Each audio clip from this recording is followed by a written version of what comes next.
ఈ రోజున చాలా సంతోషం. మాట ఇచ్చి మాట తప్పినటువంటి తెలుగుదేశం బీజేపీ ప్రభుత్వాలకి గుణపాఠం చెప్పాలి అని ఈ రాష్ట్రంలో ఉన్నటువంటి ఓర్పు నేర్పు భూదేవి కన్నా ఓర్పుకు ఉన్నటువంటి మహాతల్లులు బాలికలు, అలాగే చంద్రబాబు నాయుడికి సింహస్వప్నం అనిపించే యువకులు అందరూ కూడా ఈ రోజున ప్రత్యేక హోదా కావాలని యువ నాయకుడు, మనందరికీ ముద్దు బిడ్డ, రాయలసీమ రత్నం, పులివిందల పులిబిడ్డ, మీ అందరూ కూడా చేయి చేయి కలిపితే ఈ రాష్ట్రంలో దుర్భర పాలనని గోదావరిలో కలపాలన్నా, జగన్మోహన్ రెడ్డి ముఖ్యమంత్రి కావాలన్నా మీరందరూ విశ్రమించకుండా పని చేయాలని యువ కిషోరైన మీ అందరికీ రెండు చేతులు జోడించి శిరస్సు వంచి నమస్కారం తెలియజేస్తా ఉన్నా. మరి పైన అనేక మంది మేధావులు ఉన్నారు, అనేక మంది మేధావులు చెప్పడం జరిగింది, అనేక మంది పెద్దలు ఇక్కడ ఈ ప్రాంత వాసులందరూ కూడా ప్రత్యేక హోదా సాధించే భాగంగా రావడం జరిగింది. ప్రత్యేకించి యువ నాయకుడు జగన్మోహన్ రెడ్డి గారు ఈ ప్రాంతంలో ఉన్నటువంటి ఆంధ్రప్రదేశ్లో ఉన్నటువంటి యువత భవిష్యత్ కోసం చంద్రబాబు నాయుడు ఆడే నాటకాలని పక్కన పెట్టి యువత బాగా ఉండాలి, ఉద్యోగాలు రావాలి, యువత క్షేమంగా ఉండాలి, ఉపాధి కావాలి అంటే రాష్ట్రానికి ప్రత్యేక హోదా కావాలని మీ అందరితో మాట్లాడాలని, మీ అందరినీ ఉత్తేజపరచాలని ఎవరైతే మాయ మాటలు చెప్పారో చంద్రబాబు నాయుడు పాలనకి చమరగీతం పాడాలి మీ వాళ్ళని చెప్పి ఈ రోజున యువ కిషోరులందరినీ మీ అందరి మధ్యకి రావడం జరిగింది. ఏదేమైనప్పటికీ కూడా మనందరికీ తెలుసు, రాష్ట్రాన్ని రెండుగాల చీల్చి వాస్తవానికి ఆడిన అబద్ధం ఆడకుండా రైతులు రుణమాఫీ అని, యువతకు నిరుద్యోగ భృతి అని, బాబు వస్తే జాబ్ వస్తుందని చెప్పాడు, కానీ బాబు వస్తే జాబులు పోయినాయి తప్ప జాబులు రాలేదని చెప్తున్నాను నేను. అలాగే ఒక పక్క నిరుద్యోగ భృతి ఇస్తానని చెప్పాడు,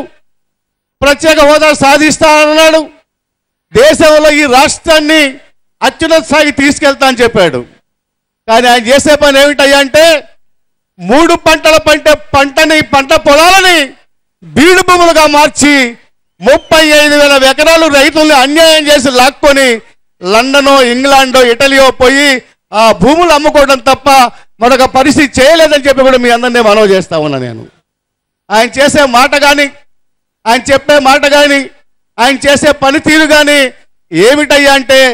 దోచుకోవడం తప్ప మరొక మార్గం లేదని కూడా మీ అందరినీ మనవి చేస్తా ఉన్నా నేను. ప్రత్యేక హోదా కోసం ఆ రోజు రాజ్యసభలో మన్మోహన్ సింగ్ గారు ప్రత్యేకించి ప్రధానమంత్రి గారు, అయ్యా రాష్ట్రాలు చీలుస్తూ ఉన్నాం, ఆంధ్రప్రదేశ్ అన్యాయం అయిపోతూ ఉంది, 5 సంవత్సరాల ప్రత్యేక హోదా ఇచ్చి రాష్ట్రాన్ని ఆదుకుందామంటే మరి వెంకయ్య నాయుడు గారు మహానుభావుడు, ఆయన అయితే నోరు గొంతెత్తి 5 సంవత్సరాలు కాదు మాకు 10 సంవత్సరాలు కావాలి, 5 సంవత్సరాలు సరిపోదని చెప్పి గొంతెత్తి మాట్లాడి నేను ఆంధ్రప్రదేశ్కు చెందిన వాడిని మీకోసం మేలు చేస్తున్నానని చెప్పి, తర్వాత నరేంద్ర మోడీ గారు అయితే తిరుపతి మీటింగ్లో చెప్పాడు, చంద్రబాబు నాయుడు గారు 15 సంవత్సరాలు కావాలంటే లేదు మీకు అడిగినంత ఇస్తాం, మీది కేవలం కావాలంటే అది చేస్తాం, ప్రత్యేకించి ఆంధ్రప్రదేశ్కి ప్రత్యేక హోదా ఇస్తాం 15 సంవత్సరాలు అని చెప్పి నరేంద్ర మోడీ గారు, వెంకయ్య నాయుడు గారు, చంద్రబాబు నాయుడు గారు ఈరోజు చెబుతారు ప్రత్యేక హోదా సంజీవిని కాదని ఒక ఆయన అంటాడు. చంద్రబాబు నాయుడు గారిని ఆ నాయుడు పొగుడతాడు, ఆ నాయుడు గారిని ఈ నాయుడు పొగుడతాడు తప్ప ఇప్పుడు ఒక పరిస్థితి లేదని మీకు మనవి చేస్తా ఉన్నా నేను. ఒక వ్యాపారవేత్తగా 30 సంవత్సరాలు వ్యాపారం చేస్తున్న వ్యక్తిగా ప్రత్యేక హోదా వచ్చేటట్లయితే ఇన్కమ్ ట్యాక్స్ ఎగ్జంప్షన్ ఉంటుంది, ఎక్సైజ్ డ్యూటీ ఎగ్జంప్షన్ ఉంటుంది, కట్టుబడి చేసేటువంటి కన్స్ట్రక్షన్స్లో అనేకమైనటువంటి రాయితీలు ఇస్తారు. ఆంధ్రప్రదేశ్లో పెట్టిన పెట్టుబడులకి, ఇండస్ట్రీస్ కానీ ఏ రకమైన అభివృద్ధి చెందిన 90% కేంద్ర గవర్నమెంట్ గ్రాంట్ ఇచ్చే అవకాశం ఉంది. కేవలం 10% మాత్రమే మనం తీర్చుకునే అవకాశం ఉందని చెప్పి కూడా మేము మనవి చేస్తా ఉన్నా నేను. అలాంటి పరిస్థితుల్లో రాయితీ ఎక్కడుంటే అక్కడికి వ్యాపార వర్గాలు వస్తాయి. వ్యాపార వర్గాలు ఇండస్ట్రీ స్థాపిస్తే చదువుకున్న యువతకి మనందరికీ తెలుసు, మీకోసమే జీవించాడు, ప్రజల కోసమే జీవించాడు, మన అందరి మధ్య తిరిగినటువంటి, మన మధ్య లేనటువంటి ముఖ్యమంత్రి రాజశేఖర రెడ్డి గారు ఆ రోజున మీ అందరి యువతకు కూడా యువత భవిష్యత్తు బాగా ఉండాలని, బీద విద్యార్థులైన కులాలకి మతాలకు అతీతంగా మేధావులను తయారు చేయాలి, మేధావులైన విద్యార్థులందరికీ కూడా ఉద్యోగాలు రావాలని చెప్పి ప్రాణం పోయినప్పటికీ కూడా ఆయన మన మధ్యనే ఉన్నాడు. రాజశేఖర రెడ్డి గారి పాలన ఈ జీవితంలో మరెవరు కూడా అందించలేని మీ అందరినీ మనవి చేస్తా ఉన్నా నేను. ప్రత్యేకంగా యువత కోసం, యువత భవిష్యత్తు కోసం మేధావులుగా తయారు చేయాలని, డబ్బులే విద్యకు ప్రాధాన్యత కాదని చెప్పేసి కూడా ఆ రోజున రిమర్స్మెంట్ ఇచ్చి కాలేజీలందరూ కూడా చదివించి మిమ్మల్ని మేధావులు చేసి మన మధ్య లేనటువంటి రాజశేఖర రెడ్డి గారు వారు తనయుడి రోజున తప్పనిసరిగా ప్రత్యేక హోదా సాధించి కొత్త ఇండస్ట్రీ స్థాపించి రైట్ ఇండస్ట్రీస్ వస్తే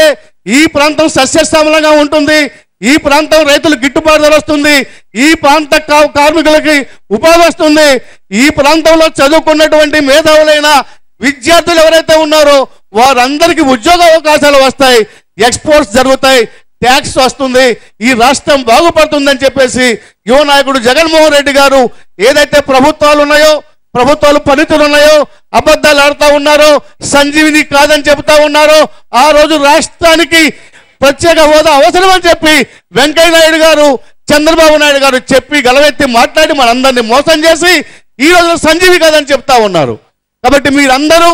మనందరం కూడా రాష్ట్రంలో ఉన్నటువంటి విద్యార్థులే కాకుండా మేధావులు కులాలకి మతాలకి పార్టీలకు అతీతంగా రాష్ట్రంలో ఉన్న మన ప్రతి ఒక్కరం కూడా చెయ్యి కలుపుదాం, ప్రత్యేక హోదా సాధిద్దాం. మీ అందరూ యువసింహాల్లాగా యువ కిషోర్లాగా ముక్కుపడి ధైర్యంతో మనందరి కోసం త్యాగం చేసి మన మధ్యకు వచ్చినటువంటి యువ నాయకుడు జగన్మోహన్ రెడ్డి గారు ముఖ్యమంత్రి కావాలి అన్నా, ఈ రాష్ట్రం బాగుపడాలన్నా, యువతకు ఉద్యోగాలు కావాలన్నా మనందరం చేయి కలిపి ప్రత్యేక హోదా సాధించడం కోసం జగన్మోహన్ రెడ్డి గారు పయనిస్తున్న పయనంలో వారి వెంట నడవాలని చెప్పి మీ అందరి యువతకి నేను మనవి చేస్తూ ప్రజలు మేధావులు కూడా ఆ కార్యక్రమంలో భాగస్వాములు కావాలని, అబద్ధవాడినటువంటి చంద్రబాబు నాయుడికి బుద్ధి వచ్చేలాగా ప్రత్యేక హోదా సాధించేలాగా మనందరం కూడా మొక్కబొండ ధైర్యంతో ముందుకెళ్లాలని చెప్పి మీ అందరికి మనవి చేస్తూ మీ అందరి ముందు సెలవు తీసుకుంటామన్నా.